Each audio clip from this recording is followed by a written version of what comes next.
Ontem eu e a Susana tivemos a oportunidade de fazer uma caminhada e tivemos com a Marta e com o Fábio e fizemos uma caminhada difícil. O último quilómetro eu acho que era a subir a montanha Everest quase, era assim mesmo difícil.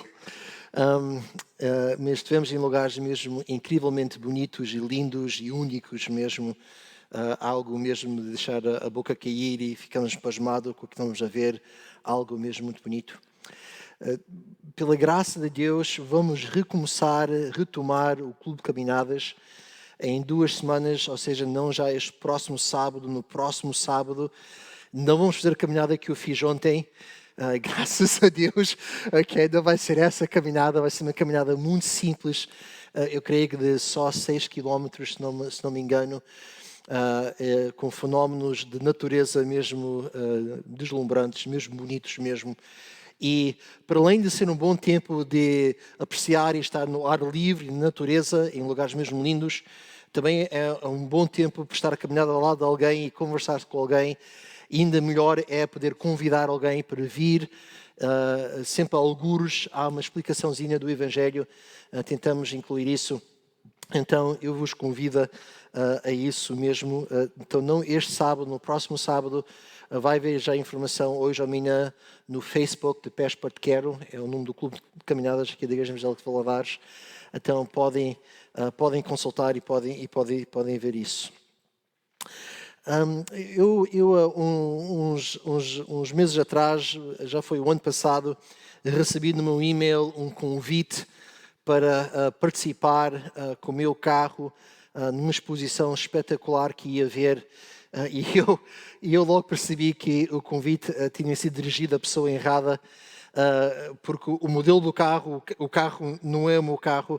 A confusão que fizeram era que o meu pai, nos Estados Unidos, comprou o carro através de um stand, e eu não sei porquê que eles tiveram informação do cerqueiro errado. Em vez de mandar informação ao meu pai, mandaram a mim. Mas deviam de ver o convite, um convite espetacular, dizendo quão importante que eu sou, quão especial era a minha participação, quão incrível era, quão triste seria se o Sr. David João Rodrigues Cerqueira não participasse neste evento, seria mesmo triste para toda a gente. E eu, a ler aquilo, deu-me vontade de rir, porque eles mandaram para a pessoa errada e obviamente aquilo não era sincero, porque não era comigo, e se o meu carro aparecesse lá era muito melhor que o carro deles todos. Mas enfim, era mesmo um convite só para convencer alguém para vir participar. E sabe, esta ideia de um convite, eu tenho percebido, funciona mesmo. Quando uma organização quer que alguém trabalhe, quando há uma tarefa difícil numa escola ou num emprego, a forma mais que leva pessoas, em vez de dizer tu devias de sacrificar e trabalhar, nós dizemos quão especial seria e queríamos convidar-te que tu participas neste projeto especialíssimo e nós sentimos todos especiais, lá vamos nós participar no projeto incrível. A coisa que choca muita gente é que a palavra de Deus fala várias vezes sobre Deus nos chamar, a chamada de Deus. E é um pouco mais enfático do que um convite, mas vai lá ter.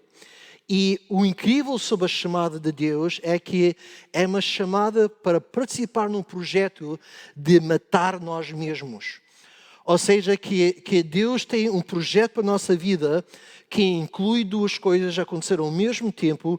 Há uma demolição e uma construção.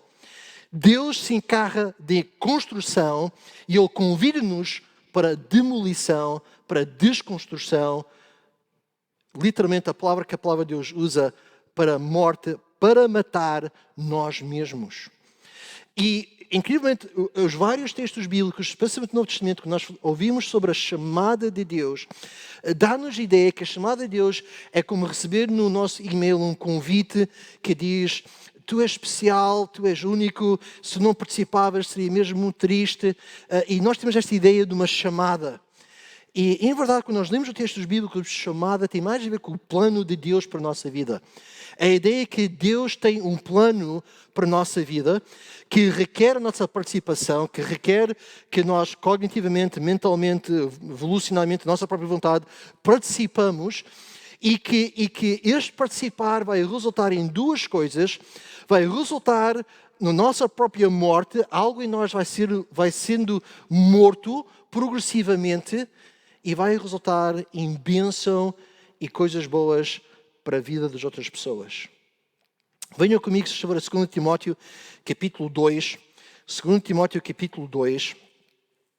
E 2 Timóteo e 1 Timóteo desfaz-se uma realidade muito grande, que é que, pronto, estas cartas são escritas ao pastor de uma igreja, que é Timóteo, então fazem parte de uma coleção de cartas pastorais, nós somos cartas pastorais, mas se lembrem que o apóstolo Paulo também escreveu uma carta aos Efésios, ok? Epístola aos Efésios.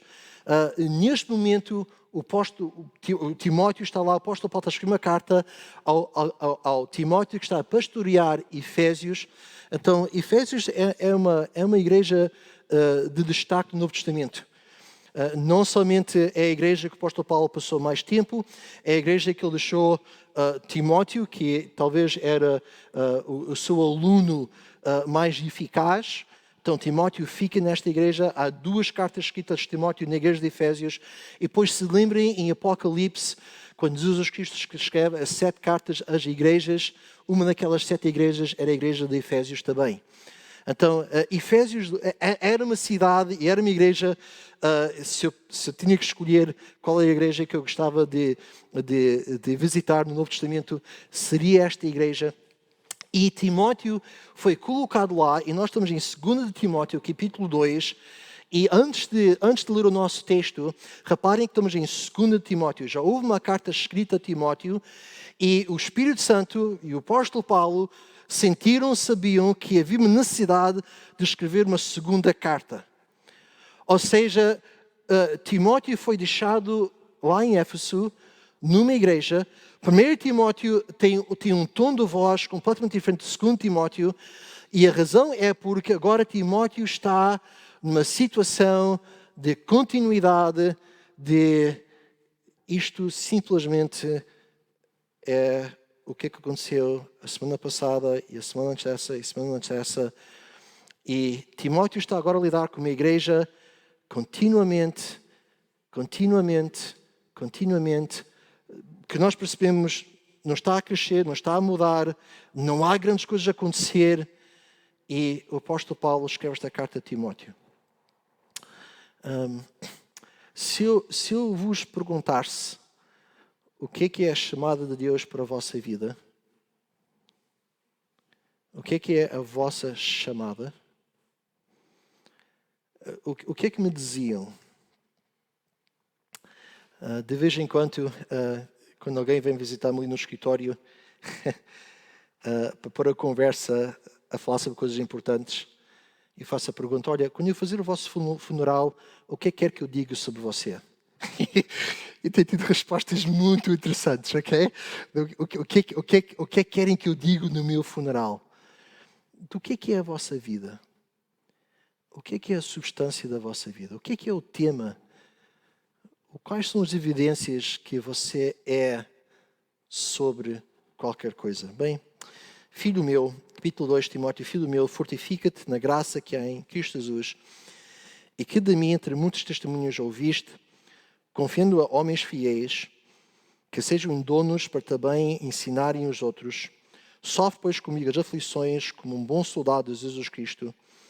Ninguém que milita se embaraça com negócios desta vida, a fim de agradar aquele que o enlistou para a guerra.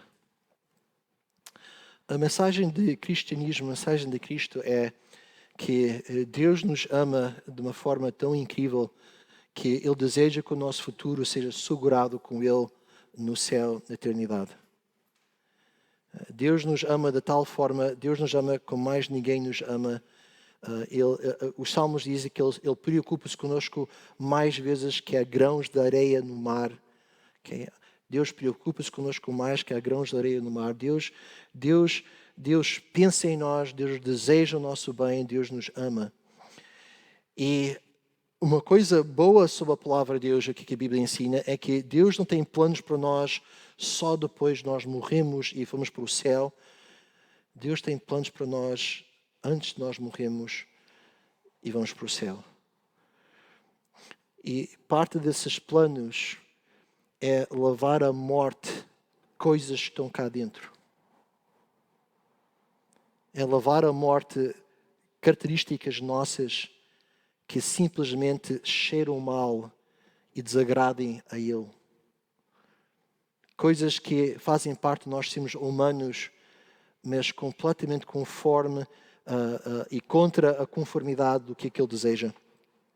Então o apóstolo Paulo, escrevendo aqui a Timóteo, diz, olha, fortifica-te na graça. Fortifica-te em que há em Jesus Cristo. Eu consigo distinguir o que é que alguém é sobre, eu consigo distinguir o que é que alguém valoriza pelo aquilo que a própria pessoa se investe.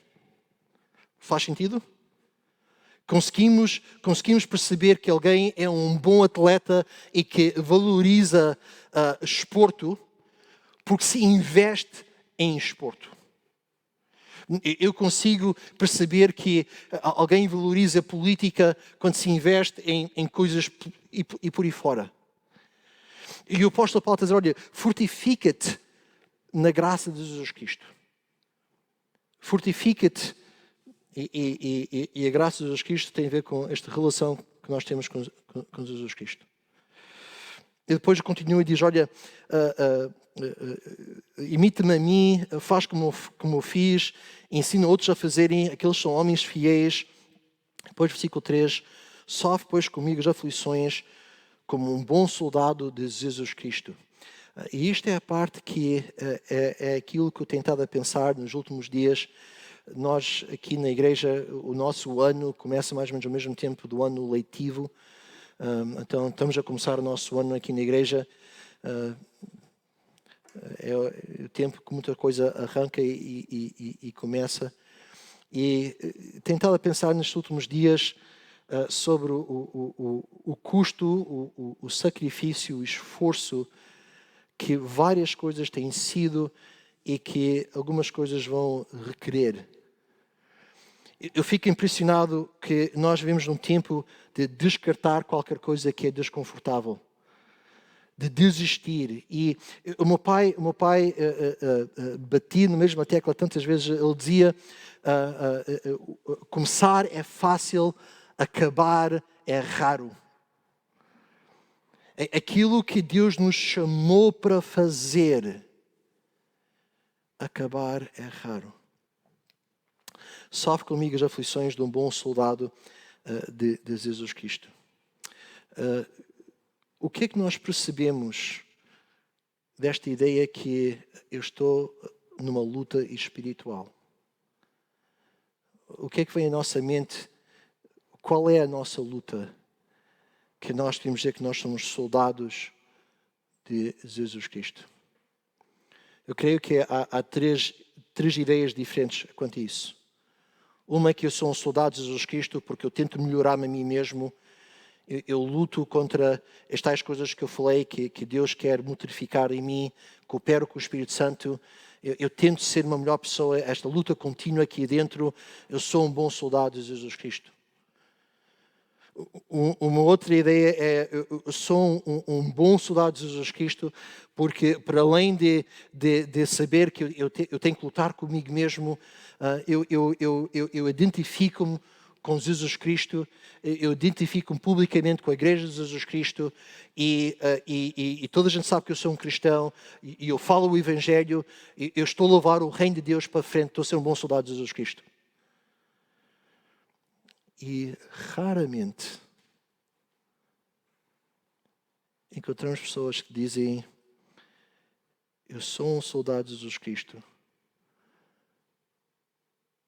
porque por causa de Cristo eu já perdi dinheiro, já perdi amigos, já perdi oportunidades. Por causa de Cristo eu invisto, eu trabalho, eu oro. Para a causa de Cristo eu estou a lutar. Para a causa de Cristo, eu estou a empregar-me aquilo que eu tenho. Ninguém que se milita se embaraça nos negócios desta vida a fim de agradar aquele que eu estou para a guerra. E, obviamente, nós todos temos negócio de vida, nós temos que viver, nós temos coisas, nós temos que fazer. A questão neste versículo é que se nós estamos a fazer estas coisas de tal forma que agrada aquele que nos enlistou como soldados. Ou se essas coisas são a desculpa para a qual eu não estou a agradar aquele que me alistou.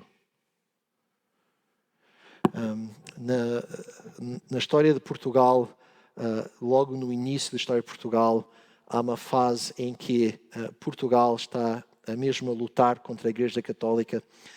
Naquele tempo, os reis não podiam casar, os governos estavam muito sujeitos ao Papa.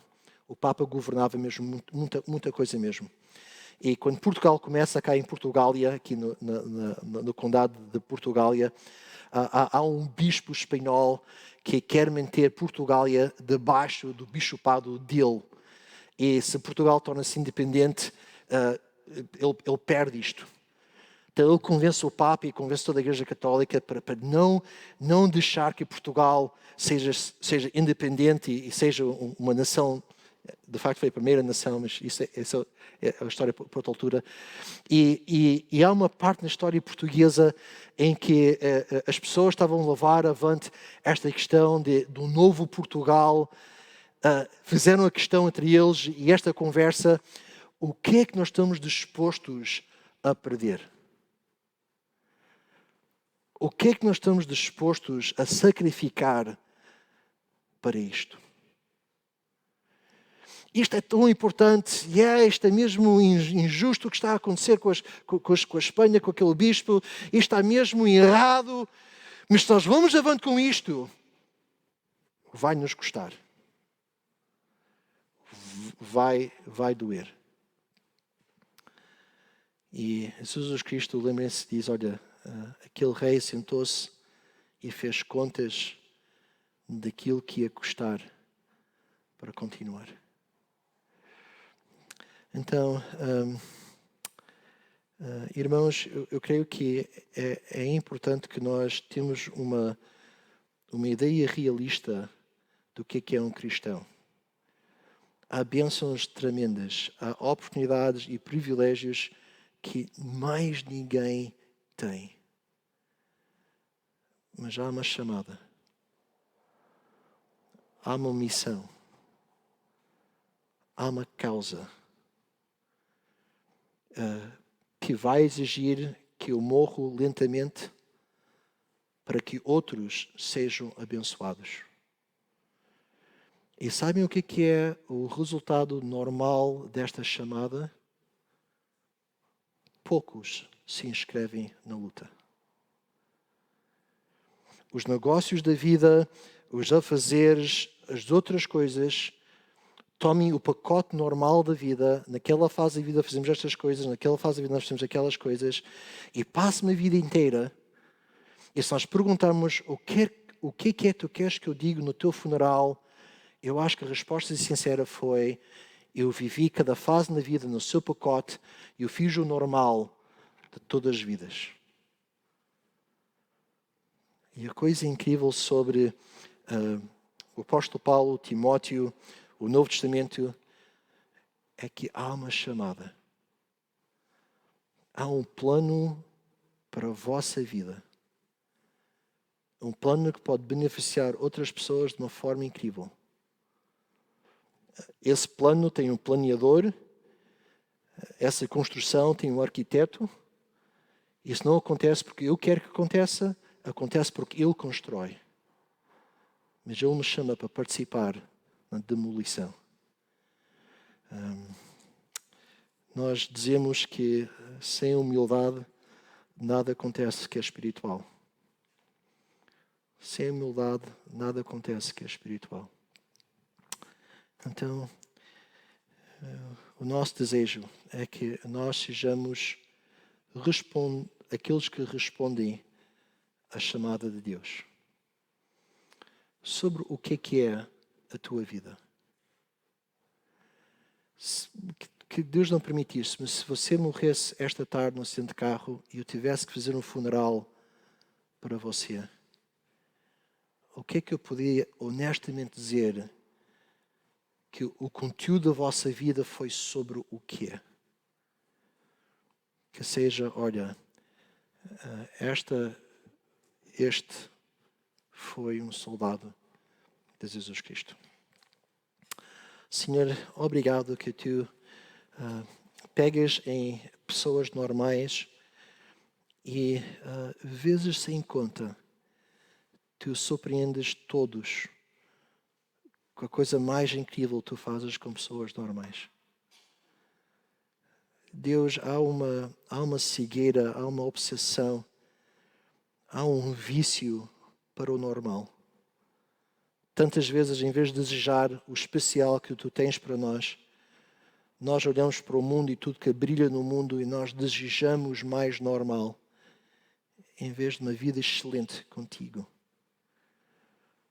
Deus, ajude-nos a simplesmente abrir mão, a entregar a Ti a nossa vida e a custo que for, haja que houver, Deus, que a nossa vida seja sobre a Tua chamada sobre nós.